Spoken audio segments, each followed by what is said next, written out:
Alright guys, I just got some minnows. So I'm gonna see after one day if these guys are ready to eat or not. And I get these minnows from the bait shop. Oh yeah, you can see the smallmouth's ready. Oh, here comes the largemouth. Yeah, they're gonna eat.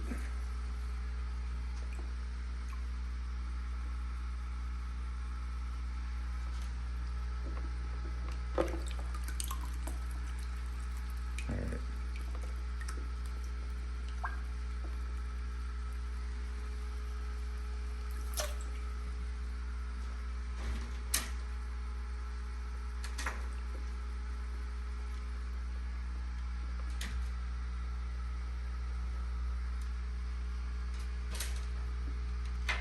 Huh.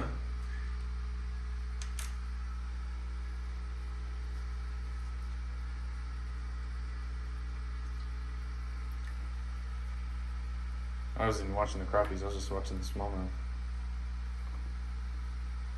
Usually when I can, I'll set a minnow trap in the creek and catch him big creek chubs to eat. There's a largemouth. And since I don't have a minnow or a bait tank anymore, I ordered. Well, I didn't order. I got 3 dozen, and sometimes it's hit or miss. Sometimes they give you exactly 3 dozen. I think here they gave me some extras, so I think in the future I might just get 2 dozen.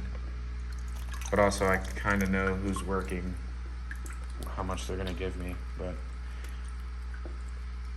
And this is all right.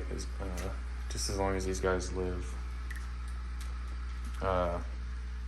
None of these fish will gorge themselves or eat way too much and kill themselves, which is good. Because I did have that problem before whenever I had my little walleyes.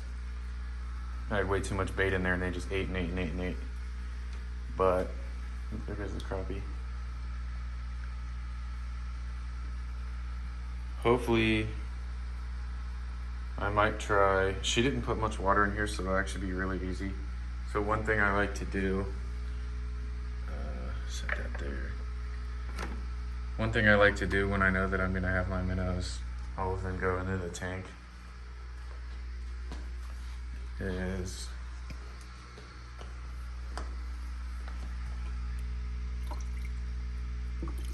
I'll take out some of this water. And also one thing I might start doing,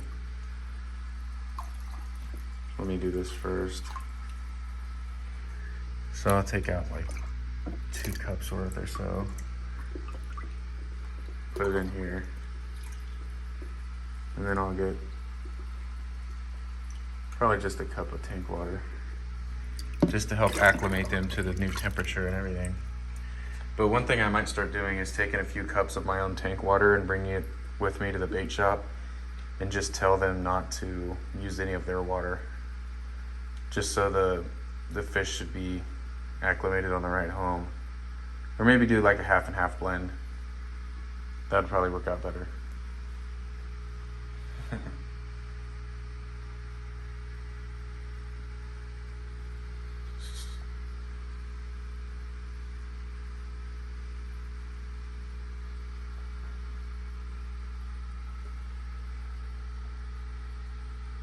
Alright, as far as feeding goes, still got some more minnows in there, but that's probably gonna be it.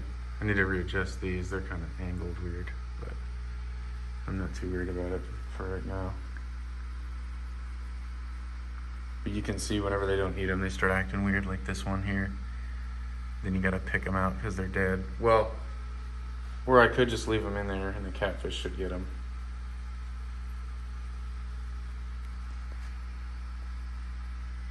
But I'm probably just gonna let the rest of these go. I don't know about you guys, but I actually like having extra bait in the tank and just happening to be down here when one of them gets hungry and actually hunting it. I think that's pretty cool to watch versus just dumping a whole shit ton in there and watching them go to town. That is cool too, but yeah, so these guys should be acclimated. At least a little more than if I just throw them in there. So Yep, that should last them for a while for sure. And it's just such a pain with this big tank. It was nice, but honestly, as long as you acclimate your minnows to the tank you're putting them in, you should be fine.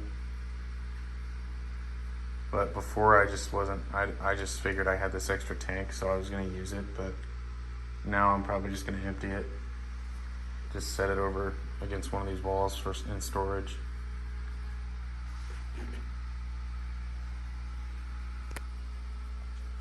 And then probably not in this place, but whenever we go to buy a house, I definitely will be getting bigger tanks than this, but just for a place I'm renting, I don't want to like look too crazy to the people. So this is already like a 6 foot long tank is already pretty insane to the average person, I would say. Like to me, I would any day of the week, as long as I could afford it, go get like a 500 gallon.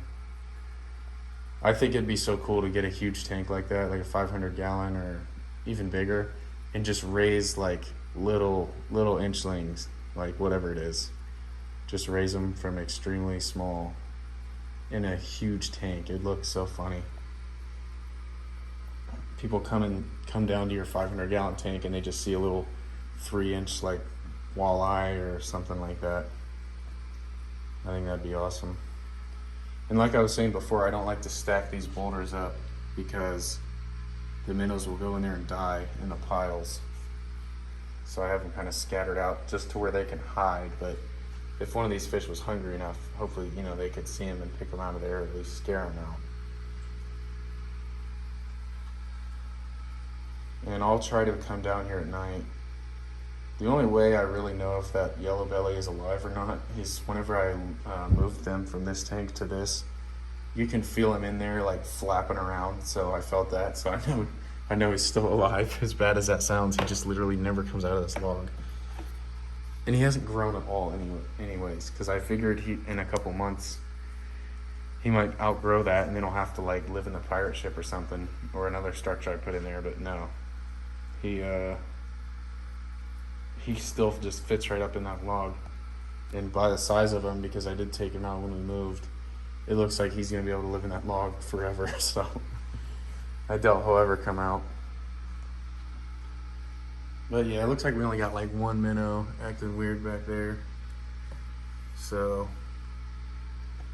I do hope a couple of them go so that the catfish can come out tonight and eat them. But yeah, that's pretty much it, guys. I hope to get you guys some more feeding videos and just more. I was thinking about doing live streams, but probably when my channel's bigger. Oh my goodness. He had one right on his nose. But yeah, let me know if you guys would like to see that, just like a constant live stream or something like that. I think it'd be pretty cool. But yeah, thanks for watching, guys.